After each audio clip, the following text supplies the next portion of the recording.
Risk Management, this is Doug. Hey Doug, this is Sarah Shipman over at Gainesville Police Department. How are you? I'm good. How are you? Good. So I have spoken with Dave Jarvis earlier today, and so he gave me your contact information. Do you have a couple minutes? I don't know. Depends on what it is. You're not in any trouble. Oh, yeah. I got plenty of time. Okay. I'm calling in reference to Derrick Walker. Okay. So I heard that he came by this week to Risk Management. Uh-huh. So if you could tell me a little bit more about that. Well, he just shows up here every so often, every probably other week. Okay.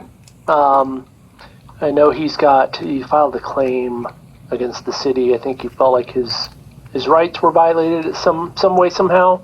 So he's been coming in and, you know, he has a notebook and he writes out all the stuff. And I've been kind of the one helping him just because I don't want him interacting with any of the other employees. And he gets very animated and he's, you know, very passionate about whatever he's feeling. Okay. So I have to calm him down, and everyone, you know, I keep, you know, calming him down, but everybody's out to get him. The Jews are out to get him, you know, the city's out to get him. So it's to the point where it's making, I'm nervous for if the wrong person says the wrong thing to him, the way he's going to react. When he came in the other day, there was nothing, there was no screaming, there was no threatening real loud. He did say, you know, people were out to get him, the Jews were out to get him. I recommended him getting an attorney, and he went off on attorneys. So I'm just nervous that with the wrong person saying the wrong thing, it could become a very negative interaction. Okay. So I know with trespasses it's weird because you have to have somebody, I'm assuming, doing something, you know, really wrong. So. Well, and it kind of depends, and so that's why we're kind of digging a little bit deeper. Is Mr. Walker has a long history, not only with GPD, but with the city, with... Yeah, I've gone through, because I've been handling some of his claims, you know, getting them up to the attorney's office.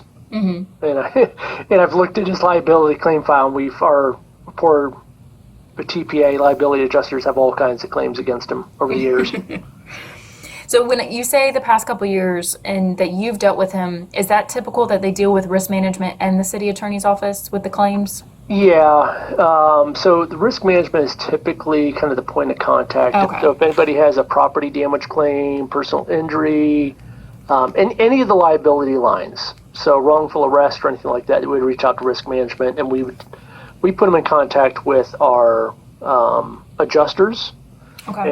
And before it goes to suit, we try to handle it with us and the adjusters to resolve whatever the issue is. If we deny the claim, or if they just jump the gun and go right to an attorney, then it's split between our office and the city attorney's office. So the city attorney will do all the defending, and we kind of hold the pocketbook. So can you give me, if you know it, kind of a rough idea of the number of claims that he's filed? Oh yeah, let me get it up real quick. And if any of them have been verified, that kind of thing. Yeah.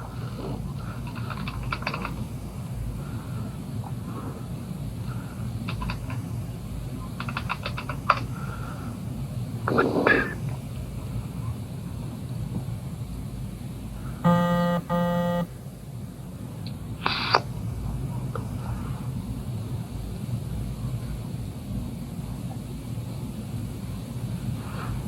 It's weird.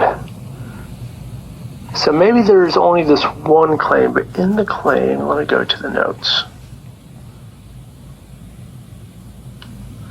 So this claim got filed, let's see when he started this.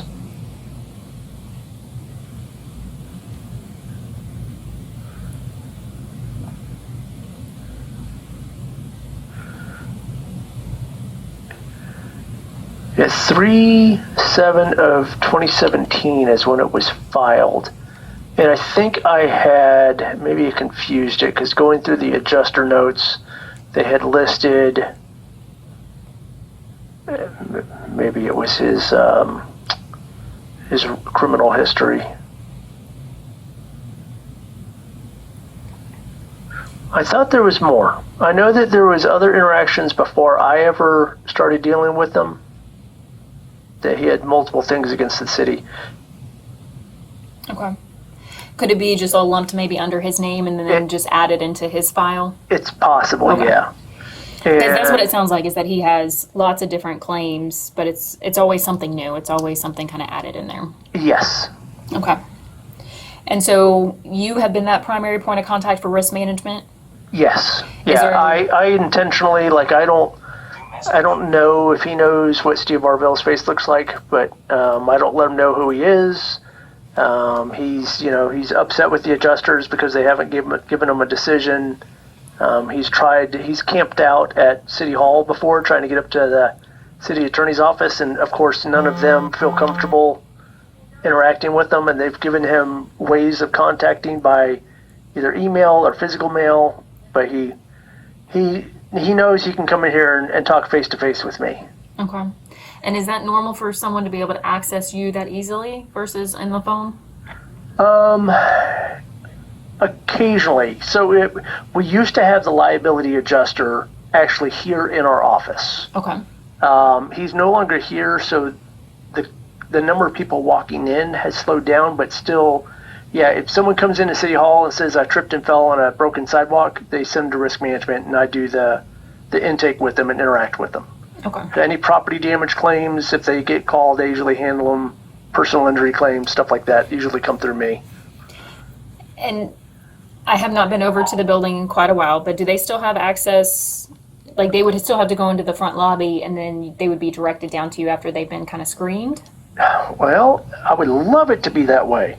Okay. They come through HR to the main doors, and then they can go into the elevator and go down. Okay. At one point in time, we were talking about locking down the elevator. I don't know why it hasn't happened. There may have been a reason why it did not. I don't know if it's a technical reason or if it's a legality thing. I'm not sure. Okay. Well, I know the City Hall elevator is locked until they have permission to be able to access. So we may look at trying to get that in addition to everything else that we're working on. And I know it was being worked on. It was something David Jarvis was working on, and Steve Arvell. And I know they wanted it, and I don't know why it didn't happen. So it must have been a good reason. Usually it's money related or some special access that's going to have to wait for time to be able to get installed because of a company or a contract. And I think it's something along those lines. Yeah.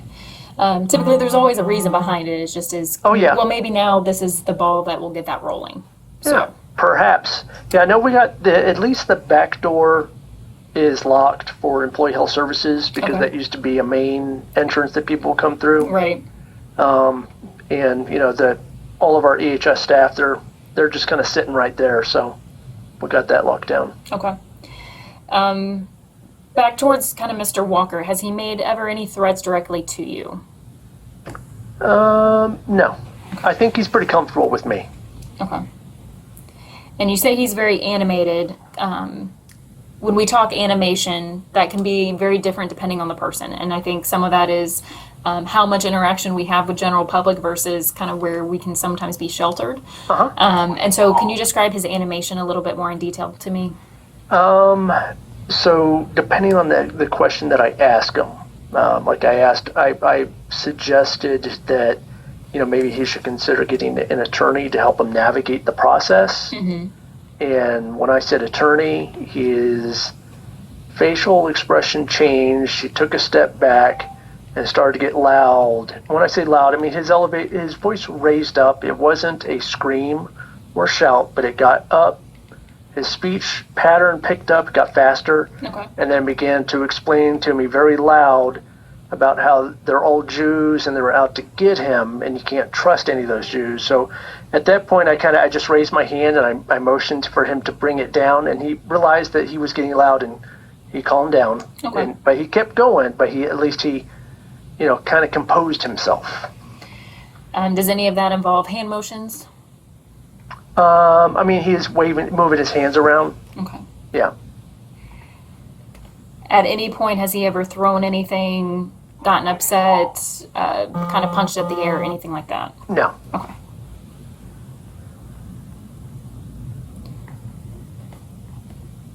No, I feel like I'm pretty good at reading him for the most part, and I can kind of keep him, dialed in. Mm-hmm. For future contact, if we are able to trespass him, or the next time he shows up to be able to trespass him at that point, because we're a little bit behind the ball. Yeah. What would be the primary way for him to contact you, I guess, regarding those claims in the future? Just a phone call, an email? Yeah. And I know the attorney's office gave him I think it was both email and mailing address, but I can give him the email address to risk management, the general one. Mm-hmm. He can have our phone number. Okay. That's fine. That's what the city attorneys have asked for, is that they have provided him only like written communication is allowed, but he keeps trying to show up in person to have that contact. And so that's what I wanted to Right. see for risk management. Is that a possibility as well, which it sounds like it. Yeah, no, I mean, last thing we're going to do is, impede somebody to try to, file a claim or, exercise their rights or anything like that. So we can provide alternative ways for him to communicate with us. Okay. Sounds good. There was something else. I mean, I have the video of the interaction just because I have a camera up over the counter. Mm-hmm. If you wanted it, but it's, it's a few minutes of him just talking. Gotcha. And is that something that disappears if I don't collect it within so many days, or you already have a copy of it set aside just because of the concerns? I have not made a copy, but I will. It retains in the system for at least probably around 90 days. Oh, wow. Your system holds a lot longer. Well, don't tell anybody. Not many people go inside, so that works. Yeah, we just happen to have enough. I've even upped the resolution and stuff like that, try to use up the storage so we're not retaining stuff so long. Okay. Yeah, I would say go ahead and make a copy of it just to kind of hold on to it. I don't think Okay. it's something that I need right this second. Okay. Mainly because if anything, this is just a trespass investigation. If he were to show back up after we tell him, hey, you've been trespassed, then yes. Yeah. I think as a whole, we probably want to collect everything. Okay. In regards to the time frame, was this Monday or Tuesday? Because I think Jarvis was a little unsure since he's been out. Oh, geez. It was Monday. Monday. Okay. Yeah, definitely Monday. And do you know about what time Monday that he was there? Oh, I don't recall. Morning or afternoon? I want to say late morning, Okay. but it's all a blur. That's fine.